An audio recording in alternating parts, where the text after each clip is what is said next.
خداوند یسوع مسیح کے عظیم بابرکت نام میں آپ سب کو سلام. میں ہوں پاسٹر منور خورشید. پروگرام کلام روشنی میں ناظرین آپ کو خوش آمدید کہتے ہیں. ہم خداوند کی شکر گزاری کرتے ہیں گزشتہ تمام پروگرامز کے لیے. آپ کی طرف سے دیے گئے اچھے فیڈ بیک کے لیے ہم سارا جلال خداوند کو دیتے ہیں. ناظرین، چوتھے سیزن کا پروگرام نمبر 16 ہے جس میں ہم خدا کے کلام کی سچائیوں کو جانیں گے، سیکھیں گے. جن خداوند نے آج ہمیں جوائن کیا ہے، مختصراً تعارف ان کا آپ کے ساتھ کرواتے چلیں. ہمیں جوائن کیا ہے ڈاکٹر عادل امین صاحب نے، اور ان کے ساتھ ہمیں جوائن کیا ہے ریورنڈ پروفیسر کیسر ندیم صاحب نے. تھینک یو سو مچ. ناظرین، اس سے پہلے کہ ہم آج کے متن کی تلاوت کریں، میں ریکویسٹ کروں گا کیسر ندیم صاحب سے پلیز دعا میں رہنمائی کریں. ہم دعا کریں. خدا زندہ جلالی باپ، ہم تیرا شکر ادا کرنا چاہتے ہیں کہ تو ہمارا زندہ اور جلالی خداوند ہے. اے خداوند، خاص طور پر آج کے اس خوبصورت وقت کے لیے تیرا شکر ادا کرنا چاہتے ہیں جب تو نے فضل بخشا کہ ہم تیرے کلام کی گہری سچائیوں کو، تیرے بھیدوں کو سمجھ سکیں. اے خداوند، ہم اس وقت کو تیرے سپرد کرنا چاہتے ہیں اور سارا جلال اے خداوند تیرے نام کو دینا چاہتے ہیں. خداوند، جب ہم کلام کے مختلف حصوں پر بات چیت کرتے ہیں تو اے خداوند الہی حکمت سے معمور کرنا، ہم سب کو بڑی برکت دینا، یسوع مسیح کے نام میں آمین. تھینک یو سو مچ. ناظرین، کلام مقدس میں سے اپنی رہنمائی کے لیے آج ہم تلاوت کریں گے نئے عہد نامے میں سے مقدس یوحنا رسول کی معرفت لکھی گئی انجیل، اس کا پہلا باب 45ویں آیت سے لے کر 51ویں آیت تک. خدا ان کے زندگی بخش پاک کلام میں یوں مرقوم ہے: فلپس نے نتنیل سے مل کر اس سے کہا کہ جس کا ذکر موسیٰ نے توریت میں اور نبیوں نے کیا ہے وہ ہم کو مل گیا، وہ یوسف کا بیٹا یسوع ناصری ہے. نتنیل نے اس سے کہا کیا ناصرت سے کوئی اچھی چیز نکل سکتی ہے؟ فلپس نے کہا چل کر دیکھ لے. یسوع نے نتنیل کو اپنی طرف آتے دیکھ کر اس کے حق میں کہا دیکھو یہ فی الحقیقت اسرائیلی ہے، اس میں مکر نہیں. نتنیل نے اس سے کہا تو مجھے کہاں سے جانتا ہے؟ یسوع نے اس کے جواب میں کہا اس سے پہلے کہ فلپس نے تجھے بلایا، جب تو انجیر کے درخت کے نیچے تھا میں نے تجھے دیکھا. نتنیل نے اس کو جواب دیا اے ربی، تو خدا کا بیٹا ہے، تو اسرائیل کا بادشاہ ہے. یسوع نے جواب میں اس سے کہا میں نے جو تجھ سے کہا کہ تجھ کو انجیر کے درخت کے نیچے دیکھا، کیا تو اسی لیے ایمان لایا ہے؟ تو ان سے بھی بڑے بڑے ماجرے دیکھے گا. پھر اس سے کہا میں تم سے سچ کہتا ہوں کہ تم آسمان کو کھلا اور خدا کے فرشتوں کو اوپر جاتے اور ابن آدم پر اترتے دیکھو گے. کلام مقدس کے پڑھے سنے جانے پہ خدا ان کی برکت ہو، آمین.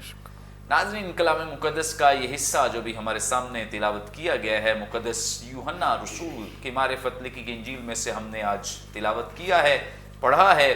اور جس طور سے آپ سب جانتے ہیں کہ مقدس یوحنا رسول نے خداوند یسوع مسیح کی شخصیت کو واضح کرنے کے لیے بہت سارے پہلوؤں پر روشنی ڈالی ہے تاکہ ہم خداوند یسوع مسیح کی جو زندگی ہے اور اس کی جو صفات ہیں اور اس کی جو الوہیت ہے اس کو بہت قریب سے جان سکیں، سیکھ سکیں.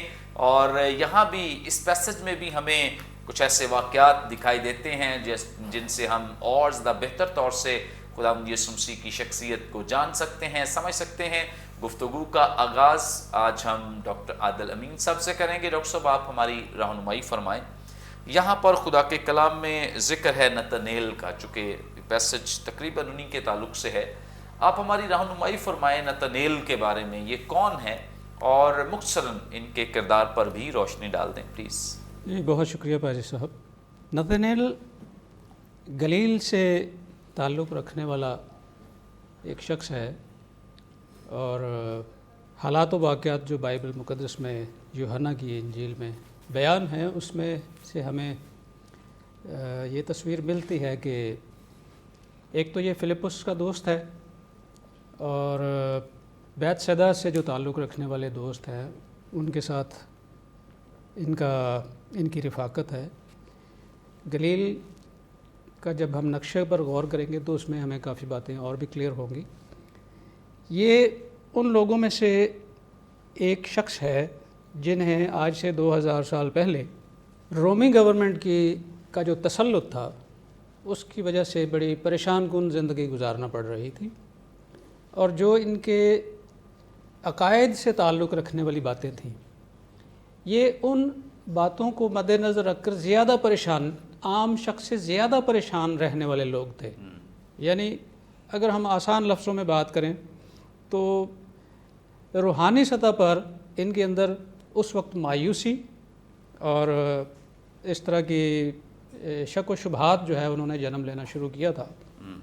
اس وقت ایسا ہوا کہ خداوند یسوع مسیح فلپس کو اپنے لیے چن چکے تھے، اور اس کے انتخاب کے بعد ان کا پلان یہ تھا کہ گلیل کی طرف چلیں، اور گلیل میں جو فلپس ہے یہ اپنے اس دوست کو خداوند یسوع مسیح کا تعارف اس انداز سے دیتا ہے کہ اس وقت کی جو مایوسی اور اس وقت کا جو چیلنج ہے اس سے نمٹا جا سکے۔ فلپس نے ہی نتنیل کو بتایا کہ وہ جس کا ذکر موسیٰ نے توریت میں اور نبیوں نے کیا وہ ہم کو مل گیا۔ تو جیسا کہ میں نے پہلے بتایا کہ نتنیل ان لوگوں میں سے ہے، گلیل کے ان لوگوں میں سے جو رومی تسلط کی وجہ سے اور خود اپنی قوم کے جو لیڈرشپ تھی، جو قیادت تھی، جو کاہن تھے، جو فقیہ تھے، اور ریاستی سطح پر بھی جو عہدیدار تھے یا محصول لینے والے جو لوگ تھے، ان کے چنگل میں پھنسے ہوئے تھے یہ لوگ۔ تو اس وقت زیادہ شدت سے ان لوگوں کو انتظار تھا مسیح موعود کا، اور ایسے میں جب وہ کہہ دے فلپس اپنے دوست سے کہ ہمیں تو وہ مل گیا ہے کہ وہ یوسف کا بیٹا یسوع ناصری ہے، فلپس اور نتنیل دونوں ہی موسیٰ کی تحریر کی روشنی میں اور انبیاء کے صحائف کی روشنی میں یہ گفتگو کر رہے ہیں۔ ہم اس وقت کے سیناریو میں اگر دیکھیں تو تعلیم لینے کا جو مرکز تھا وہ سینیگوگز تھے، عبادت خانے تھے چھوٹے چھوٹے، لیکن ان تعلیمات پر غور و خوض کرنے کے لیے اور ان کو بارہا دہرانے کے لیے نوجوان طبقہ خاص طور سے وہ پھر عبادت خانوں میں نہیں بیٹھتے تھے، وہاں انہیں الاؤ نہیں تھا شور شرابہ یا بحث مباحثہ کرنا، وہ درختوں کے نیچے بیٹھ کر یہ باقی کا کام جو ہے غور و خوض کا کرتے تھے۔ خاص طور سے روایت ہے کہ انجیر کے درخت کے نیچے بیٹھ کر وہ یہ سارا غور و خوض کیا کرتے تھے کہ اچھا توریت میں یہ بات لکھی ہے مسیح موعود کے بارے میں۔ تو یہ نہایت فکر مند شخص تھا اس وقت نتنیل۔ اسی گفتگو سے ہم نتنیل کے کردار سے واقف ہو سکتے ہیں، جیسا کہ ہم یہ سن بھی رہے ہیں اس بات کو کہ خدا کی وہ باتیں جو خدا نے اپنے لوگوں کی معرفت کہی تھیں، یہ ان پر غور و خوض کرنے والا شخص تھا، اور سنجیدگی کے ساتھ۔ اس طرح کی دیگر شخصیات بھی ہمیں بائبل مقدس میں ملیں گی، تھوڑا لفظ فرق ہوں گے، تھوڑے حالات فرق ہوں گے، لیکن جو ایکچول تصویر ہوگی ان شخصیات کی وہ نتنیل جیسی ہی ہوگی۔ اور جو باتیں نتنیل کی زندگی میں ہمیں یوحنا نے لکھ کر دی ہیں، ان میں اور دیگر شخصیات کے جو حالات و واقعات ہیں اس میں میں نہیں سمجھتا کہ کسی طرح کا شک ہے، بلکہ وہ فکر اور پریشانی جس میں سے وہ گزر رہے تھے کہ ہمارے کاہن بھی اب جو ہیں وہ تو مطلب کسی ایجنڈا پر کام کر رہے ہوتے ہیں، ہمارے اپنے لوگ ہماری مدد نہیں کرتے، ہم سے جب چاہے بیگار بھی لیا جائے تو کوئی پوچھنے والا نہیں، ہمارے کاروبار نہیں رہے، ہماری زندگی جو ہے وہ غلامی کی زندگی ہے۔ تو کیسے مطلب فلپس آ کر کہہ رہا ہے کہ ہم نے تو اسے دیکھ لیا ہے، وہ مل گیا ہمیں، تو کیسے ایک دم اس پر وہ یقین کرے کہ وہ کیسے خاموشی سے آ جائے گا یا کہاں سے آئے گا وہ؟ اب اگر اس دور کی روشنی میں دیکھیں تو یہ کردار تمام اسرائیلیوں میں نہیں پایا جاتا۔ اسرائیلیوں کی یا یہودیوں کی بڑی تعداد وہ تھی جو رومی گورنمنٹ کے ساتھ سمجھوتا کر کے بیٹھے ہوئے تھے، اور شاید ان کے اندر مسیح موعود کا انتظار جو ہے وہ مسدود ہوتا جا رہا تھا، مٹتا جا رہا تھا، یا پھر کمزور پڑتا جا رہا تھا۔ چند خاص لوگ تھے